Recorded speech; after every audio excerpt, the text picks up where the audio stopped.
Mm. Hey, this is Anna with Virgo, and the transition coming at you completely surpasses where your expectations currently stand. Subscribe because what is on its way exceeds your own imagination. Uh, there's wave of grace building momentum toward your shore. And the amplitude of goodness it carries transcends your conditioned assumptions about what's possible for someone like you, someone with your history, someone who's endured what you've endured and survived what you've survived. This isn't modest improvement where things get slightly better in predictable incremental ways, where you climb one small step higher on the ladder you've been climbing. This is quantum leap, dimensional shift, complete recalibration of what your daily existence feels like. Tastes like, breathes like when you wake into it. The universe is preparing to deliver experiences so nourishing, so healing, so joy saturated that your current self can barely fathom them, which is precisely why you'd be surprised. And the surprise element, that reveals you've been living under ceiling of expectation, invisible but real, that caps how much goodness you believe you're allowed to receive. You've made peace with struggle. You've adapted to scarcity. You've normalized a baseline of difficulty that made you resilient, but also made you forget that life can be soft, can be generous, can overflow with sweetness that requires nothing from you except willingness to receive it. In the sacred disruption of joy arriving at scales you stopped believing in, you're being invited to shatter your own glass ceiling, to expand your capacity for receiving is less than hash zero. 5 hash is greater than to stretch beyond the small story of yourself as someone for whom things are hard, always hard, perpetually challenging. That story served your survival, but it no longer serves your thriving. And what's approaching demands you abandon it entirely. Let me illuminate what flavors this goodness might take as it saturates your reality. In the alchemy of transformation from barren to abundant, certain signatures appear consistently when life is preparing to flood dry riverbeds with rushing water.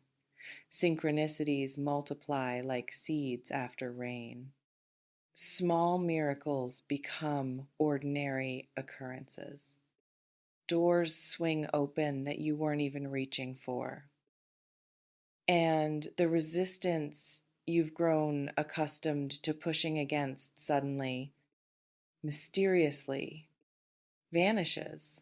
Your landscape likely already shows early blooms of this shift, moments where things went improbably well, where help arrived unbidden, where solutions presented themselves without you engineering every detail through sheer force of will. These aren't random, they're preview. They're the universe teaching you a new language, the dialect of ease, the grammar of grace, the vocabulary of being supported rather than always supporting yourself alone. Watch for the pattern of effortlessness beginning to weave itself through your days. Notice when you expect struggle and encounter flow instead. Pay attention to moments when you brace for impact and experience gentle landing. These moments aren't flukes, they're your new normal, announcing itself in whispers before it arrives in fullness is less than has hone. 0 hash is greater than teaching you to recognize it. to trust it, to stop bracing and start receiving. Some goodness manifests as relational abundance, people entering your sphere who see you clearly, who value what you bring, who meet you with the reciprocity you've been offering others for years without receiving equivalent return. These aren't perfect people. They're real people capable of showing up, capable of consistency, capable of cherishing you in ways that make you realize how much you've been accepting crumbs while calling it feast. You might be approaching the arrival of someone or multiple someones who transform your understanding of what relationship can be, not through perfection, but through genuine presence, not through never disappointing, but through repairing when rupture happens, not through meeting every need, but through caring enough to try. The shock will be discovering that healthy love exists, that you're not too damaged to receive it, that your standards weren't too high. Everyone else's efforts were just too low.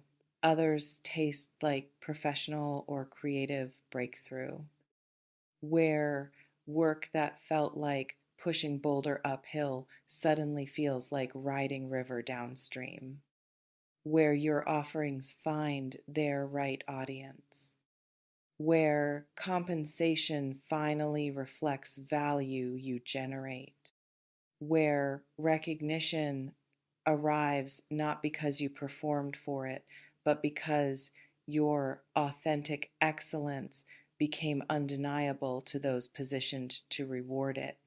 This reflection invites you to consider is less than #0. 5# is greater than which domain of your life has felt most starved and would most benefit from flood of goodness. Let me clarify what about to get reveals about timing and imminence in the mystical sense. About to carries the quality of water already released from dam, gravity already pulling it downward, momentum already irreversible even if you can't yet see the wave approaching around the river's bend. This isn't distant, maybe. This isn't vague someday. This is the pregnant pause before birth, the held breath before the cry, the charged stillness before lightning illuminates the sky. In the liminal space between what was and what's becoming, you're standing in the doorway, one foot still in the room of your familiar struggle, one foot already crossing threshold into chamber you haven't fully entered yet, but can smell the sweetness wafting from.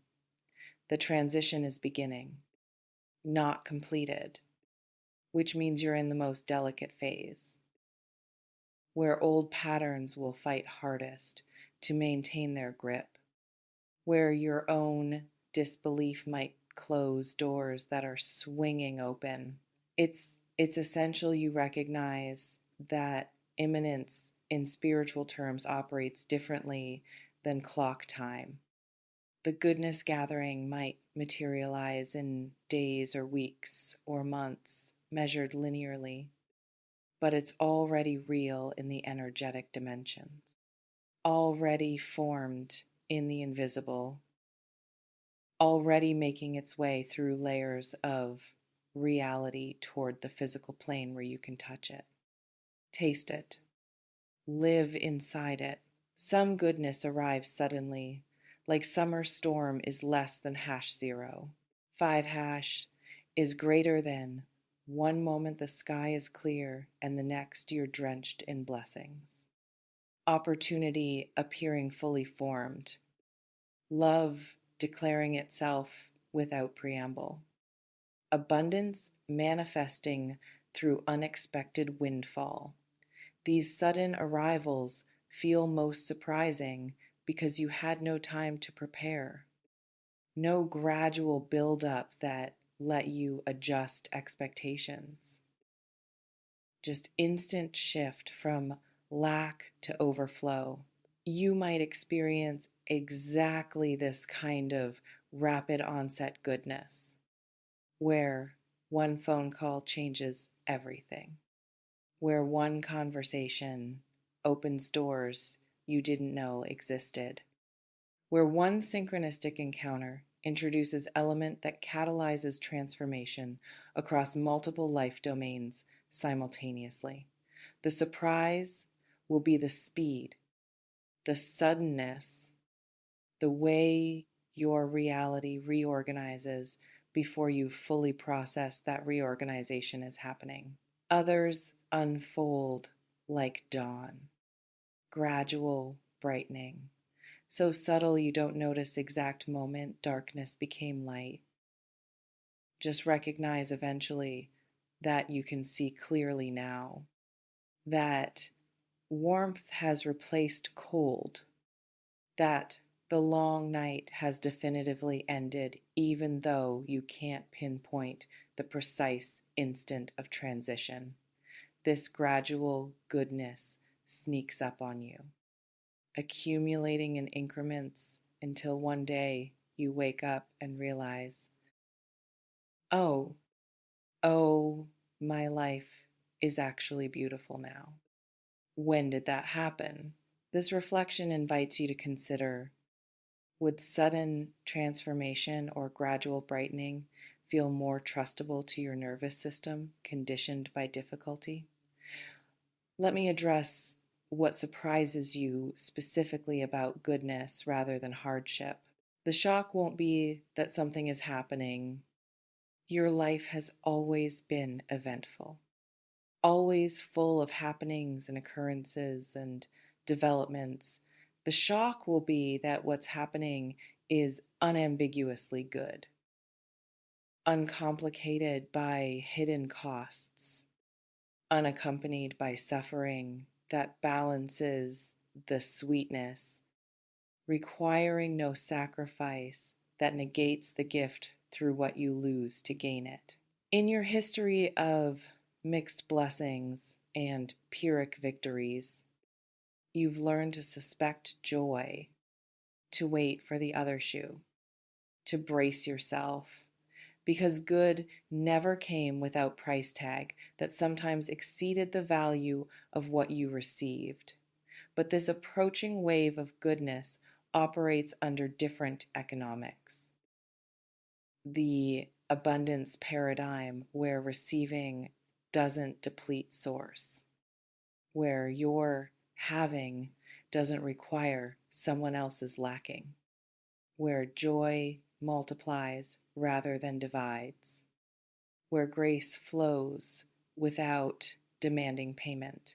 It's critical you prepare to receive goodness that's just good, that doesn't need you to suffer for it or earn it through previous pain or balance it through future hardship.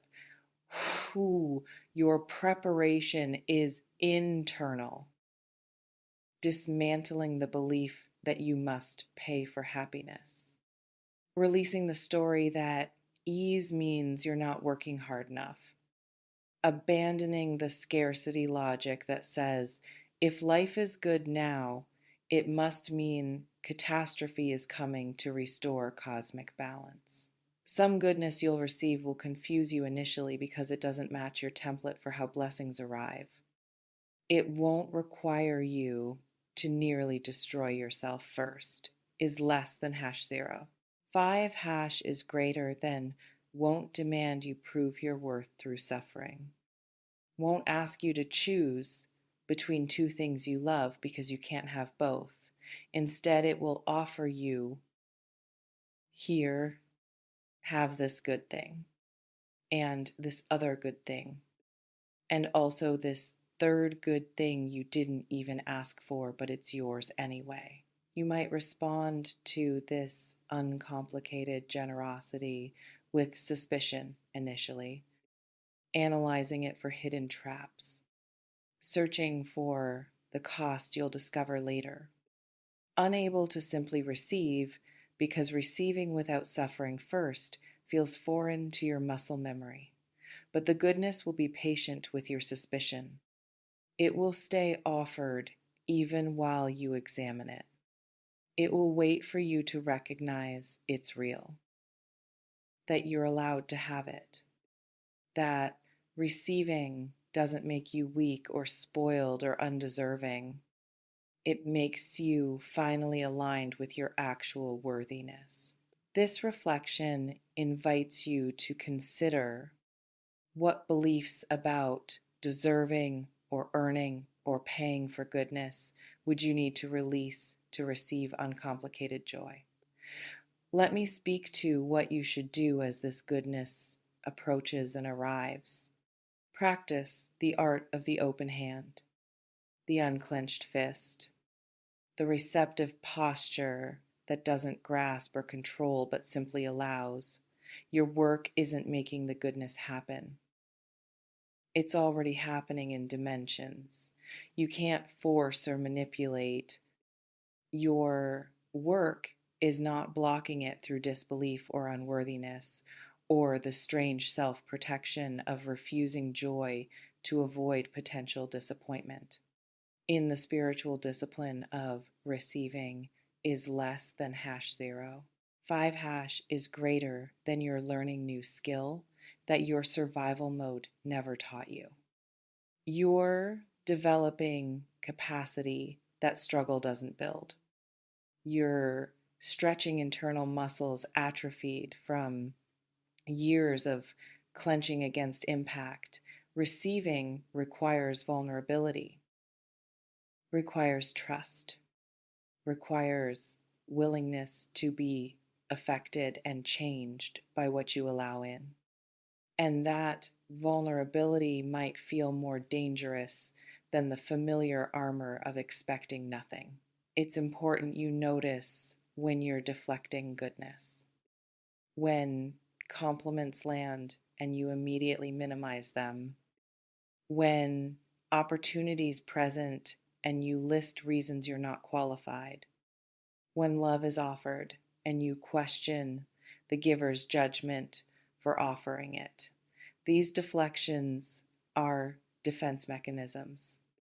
They kept you safe, when accepting would have meant being crushed by subsequent loss.